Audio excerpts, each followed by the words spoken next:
আসসালামু আলাইকুম, doctor ARM Jamil বলছি। আশা করি যে যেখানে আছেন ভালো আছেন। আজকে আমরা বিউটিফুল স্কিন অর্থাৎ সুন্দর ত্বকের জন্য কোন ভিটামিনগুলো বেশি প্রয়োজন সেটা নিয়ে একটু আলোচনা করব।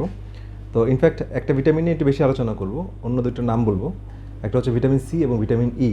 এই দুটা অ্যান্টি এজিং ভিটামিন হিসেবেও পরিচিত। তো ভিটামিন সি কোলাজেন সিনথেসিস করতে খুব বেশি প্রয়োজন।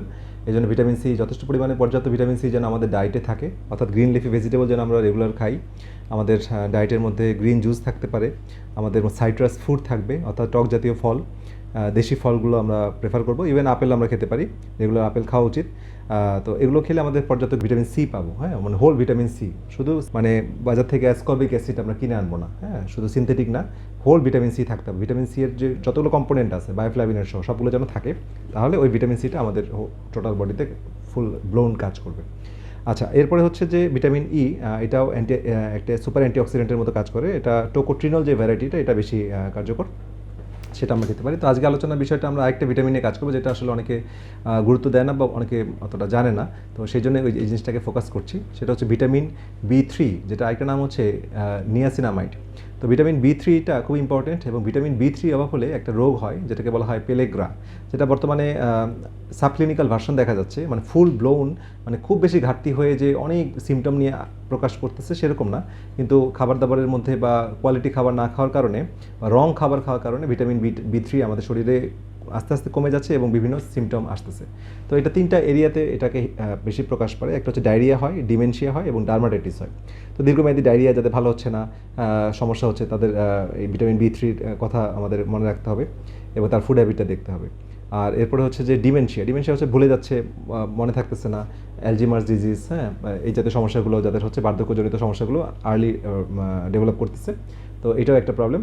আর একটা হচ্ছে ডার্মাটাইটিস, মানে স্কিনের ইনফ্লামেশন। তো ডার্মাটাইটিস হলে যেটা হয়, স্কিনগুলো ড্রাই হয়ে যায়, স্কেলি হয়ে যায়, আশ উঠে, লাল হয়ে যায়, ফেটে যায়, ঠিক আছে, অনেক সময় ব্লিডিং হতে পারে। তো এই জাতীয় সমস্যাগুলো অনেকে আক্রান্ত হচ্ছেন, এবং এটার একটা অন্যতম কারণ হচ্ছে ভিটামিন বি3 কম গ্রহণ করা। এখন ভিটামিন বি3 আমরা হয়তো আলাদা করে আমাদের সাপ্লিমেন্ট খেতে হবে না, কিন্তু আমাদের যদি কোয়ালিটি খাবার আমরা খেতাম, অথবা যেই খাবারগুলো খেলে ভিটামিন বি3 কমে যায় সেই খাবারগুলো যদি না খেতাম, তাহলে কিন্তু ভিটামিন বি3 আমাদের খাবার থেকে আমরা যথেষ্ট মানে পাবো। এটার জন্য আলাদা করে আর সাপ্লিমেন্ট খাওয়ার প্রয়োজন নেই। তো ভিটামিন বি3 সাধারণত কর্ন, মানে ভুট্টা, এই যে পরিশোধিত গম, হ্যাঁ, মানে রিফাইন্ড কার্বোহাইড্রেট যত বেশি খাবো ভিটামিন বি3 কমে যাবে। সাদা ভাত বেশি খাচ্ছি, কোনো গ্রেইন থাকতেছে না, খোসা থাকতেছে না। তারপর হচ্ছে অ্যালকোহল যারা খাচ্ছে, সুগার যারা বেশি খাচ্ছে, তাদের ক্ষেত্রে ভিটামিন বি3 কমে যাচ্ছে। এই জন্য 1931 সালে একজন সায়েন্টিস্ট এটা যখন আবিষ্কার করলেন, তখন এটা দেখলেন যে পেলেগ্রা রোগে ভিটামিন বি3টা দিলে এটা রিকভারি করতেছে। এবং এই ধরনের খাবারগুলোকে পরবর্তীতে আর্টিফিশিয়ালি, মানে সিনথেটিক ভিটামিন বি3 দিয়ে ফর্টিফাইড করে খাবারগুলো প্রস্তুত করা হয়। অনেক জায়গায় ফর্টিফাইড লেখা থাকে। বাট আমরা যদি ন্যাচারাল খাবারগুলো খাই এবং পর্যাপ্ত মানে ভেজিটেবলগুলো খাই, তাহলে কিন্তু ভিটামিন বি3 আমরা পেয়ে যাব। ভিটামিন বি3 আরেকটা গুরুত্বপূর্ণ কাজ হচ্ছে যে এটা আমাদের ডিএনএ, আমাদের কোষের মধ্যে যে ডিএনএ, বোথ মাইটোকন্ড্রিয়াল ডিএনএ এবং সেলুলার ডিএনএ, যেটা নিউক্লিয়াসের মধ্যে থাকে, সেই ডিএনএকে প্রোটেক্ট করে। আমরা জানি যে ডিএনএ যখনই আক্রান্ত হয়, স্পেশালি মাইটোকন্ড্রিয়াল ডিএনএগুলো ভেরি ভালনারেবল টু অল্টারেশন। তো অল্টারেশন হলে ওখান থেকে কিন্তু ক্যান্সারের মতো মারাত্মক তৈরি শুরু হয়। এই জন্য বলা হয় cancer is a metabolic disease. Metabolic disease মানে কি, অল্টারেশন ইন দ্য মাইটোকন্ড্রিয়াল জিন, হ্যাঁ, যেটা খুব বেশি ভালনারেবল। এখন এই জিনগুলোকে বা ডিএনএগুলোকে প্রোটেকশন দেয় বা ঠিকমতো জায়গা মতো ওদের মলিকুলগুলোকে ঠিক রাখতে সাহায্য করে হচ্ছে আমাদের ভিটামিন বি3। সো ভিটামিন বি3 বুঝতেই পারছি কত গুরুত্বপূর্ণ। এবং ভিটামিন বি3 আমাদের কী কাজ করে, আমাদের অনেক সময় শরীরে ব্রাউন স্পট দেখা যায়, হ্যাঁ, মানে বাদামি বাদামি স্পট দেখা যায়।